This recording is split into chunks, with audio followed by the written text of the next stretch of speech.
Deixa eu já chamar a Bia Barbosa, ela está como coordenadora de incidência da Repórteres Sem Fronteira na América Latina. Eu conheço a Bia do Intervozes, a gente já conversou algumas vezes quando você era do Intervozes. Bia, seja muito bem-vinda, tudo bem com você? Tudo bom, Thalita? Obrigada pelo convite para a gente poder seguir essa conversa aí que você iniciou com o Miro, desse assunto que está dominando as Sim. redes e preocupando, né, aqueles que defendem a democracia nesse momento no Brasil.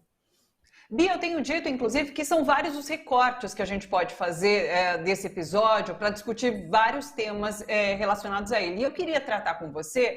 dessa janela que se abre para discutir a regulamentação das plataformas digitais aqui no Brasil. Havia uma expectativa, inclusive, de voltar à discussão o projeto de lei já aprovado pelo Senado e que está na Câmara paralisado há bastante tempo, há 3 anos, se não me engano. E Arthur Lira agora disse que não, que esse projeto não vai ser retomado, que ele vai ser refeito, enfim, vão botar em discussão novamente. Como que você vê essa discussão no momento? Há oportunidade da gente avançar com esse debate? Esse projeto é um bom ponto de partida. O que a gente deve fazer nesse momento para impedir essa irrestrita liberdade de expressão que propõe, inclusive, Elon Musk aqui no Brasil e faz esse enfrentamento com essa pauta, inclusive? Thalita, eu acho, e essa é a avaliação da Repórteres Sem Fronteiras globalmente também, é que este episódio, e não é o primeiro polêmico episódio do Twitter, né, que é uma plataforma onde praticamente não existe mais moderação de conteúdo do ponto de vista de coibir discurso de ódio, de coibir violência, de enfrentar a desinformação, desde que o Musk se tornou o dono do Twitter e agora mudou de nome e passou a se chamar X. Para nós, esse episódio só reforça a necessidade do Brasil adotar com celeridade uma legislação robusta para regular as plataformas no Brasil, porque a gente não pode ficar refém deste tipo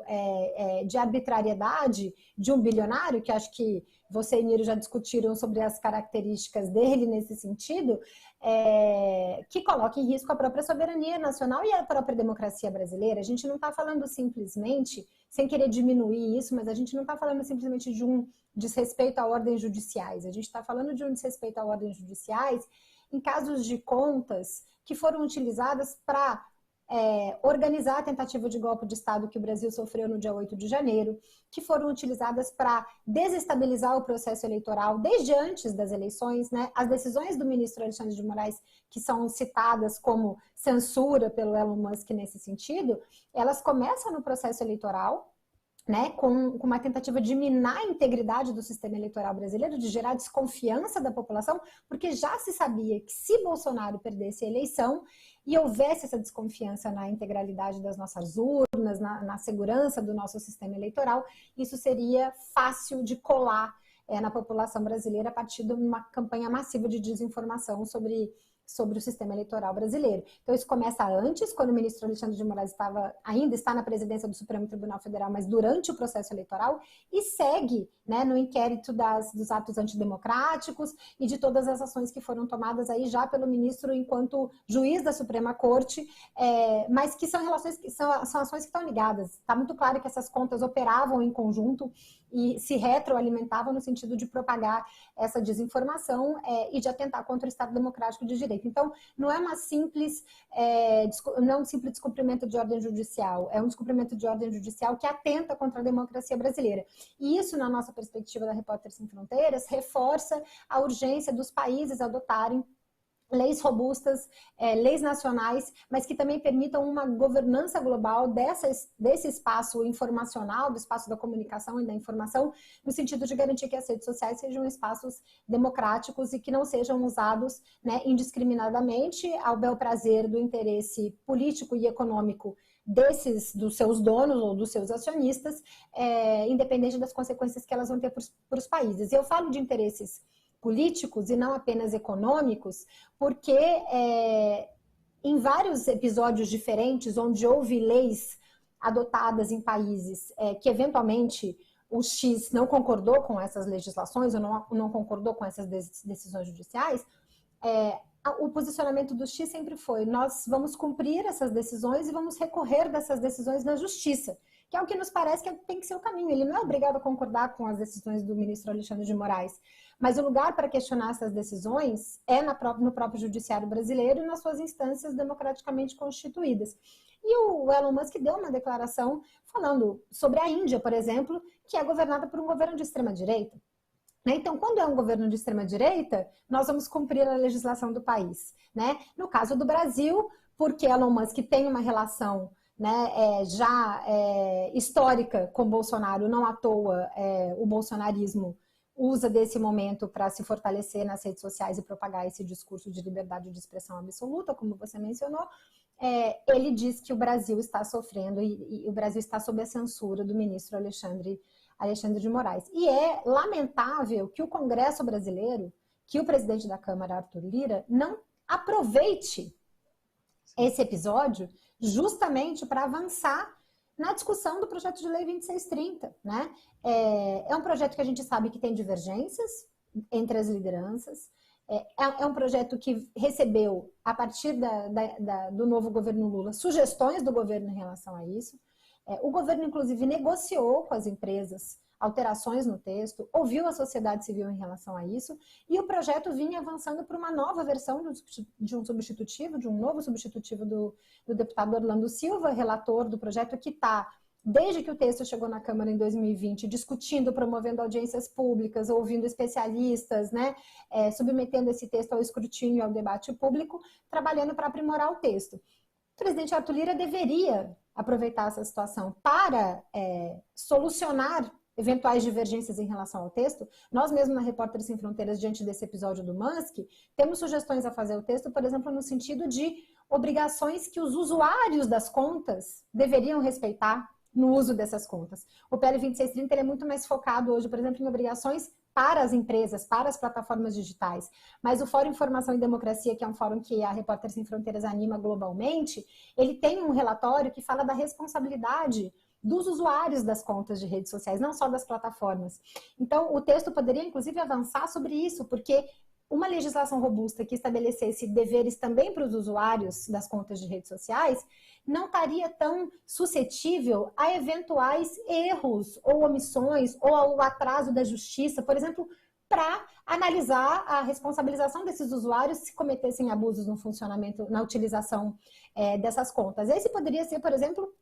um aprimoramento significativo que o texto poderia sofrer nesse momento, além de outras questões que certamente já vêm sendo pautadas como questões que requerem avanços. Ao invés disso, o presidente Arthur Lira prefere fazer um caminho no sentido de quase que zerar o jogo, criar um grupo de trabalho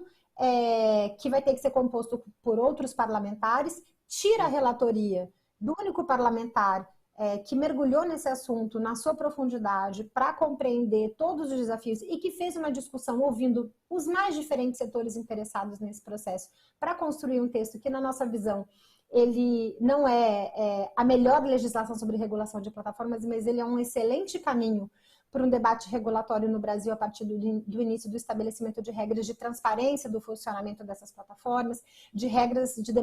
de moderação de conteúdos democráticas,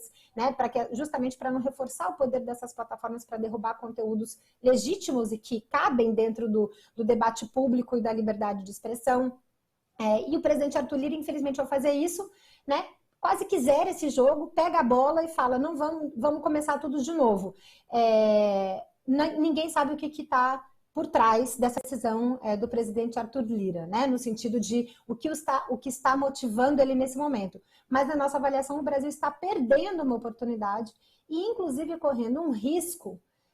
de que esse processo, ao se zerar ou ao voltar várias casas no tabuleiro, ele demore muito tempo para se avançar, para se chegar num novo consenso entre os parlamentares da Câmara dos Deputados, e isso pode colocar em risco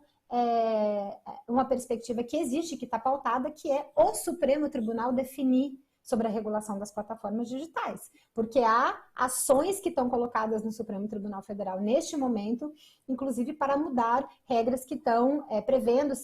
com a possibilidade de se mudar ou não, o Marco Civil da Internet. Então, muito se fala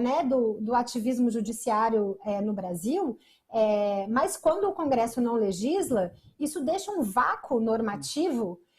que permite decisões que são questionáveis. Às vezes permite decisões judiciais que são opacas, que são pouco transparentes. Então, a gente defende pela Repórteres Sem Fronteiras, e eu sei que um amplo conjunto de organizações da sociedade civil brasileira também tem feito isso, como a Coalizão Direitos na Rede, que se posicionou ontem com uma nota bastante detalhada sobre esse tema,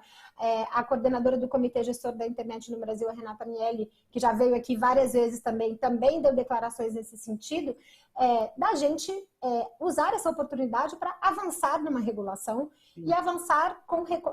apresentando recomendações para a melhoria do texto e para garantir uma estrutura robusta, regulatória, democrática, com participação social, com independência do judiciário para fazer isso, inclusive com um judiciário especializado para julgar casos relacionados ao ambiente digital e às questões das redes sociais, mas que diante desse vácuo normativo fica sujeito a decisões que podem ser questionáveis. Eu acho que não é disso que se trata nesse momento em relação às decisões do ministro Alexandre de Moraes, que foram tomadas num momento crucial para a democracia brasileira, tanto no processo eleitoral como no 8 de janeiro, mas que a gente precisa avançar para um marco normativo mais robusto. Bia, resposta completíssima. Eu tenho pouco tempo hoje, então eu vou deixar para a gente conversar mais numa outra oportunidade, porque queria fazer muitas outras perguntas, mas assim, excelente o que você coloca aqui para a gente, é isso. Estamos perdendo uma oportunidade de aprofundar essa discussão em relação à regulamentação das plataformas digitais, o que é uma pena. Mas é um episódio para a gente botar isso em pauta de qualquer forma. Vamos combinar uma próxima vez? Já agradeço demais a sua disponibilidade hoje, viu? E foi muito importante a sua fala aqui para a gente. Até uma próxima, viu, Bia? Obrigada, Thalita. Obrigada pelo espaço. A gente só queria reforçar que isso é inadmissível que um dono de uma plataforma detenha esse poder neste grau, se arvore a tranquilamente banalizar a necessidade de obrigação de decisões da justiça brasileira e que a resposta do Estado brasileiro a isso, pelo parlamento, pelo menos, porque o ministro Alexandre de Moraes já deu a sua resposta a esse caso também, que a resposta do parlamento, em vez de acelerar essa discussão para que o Brasil possa ter uma lei, seja voltar no tabuleiro. A gente, infelizmente, não sabe a que interesses essa mudança está respondendo nesse momento.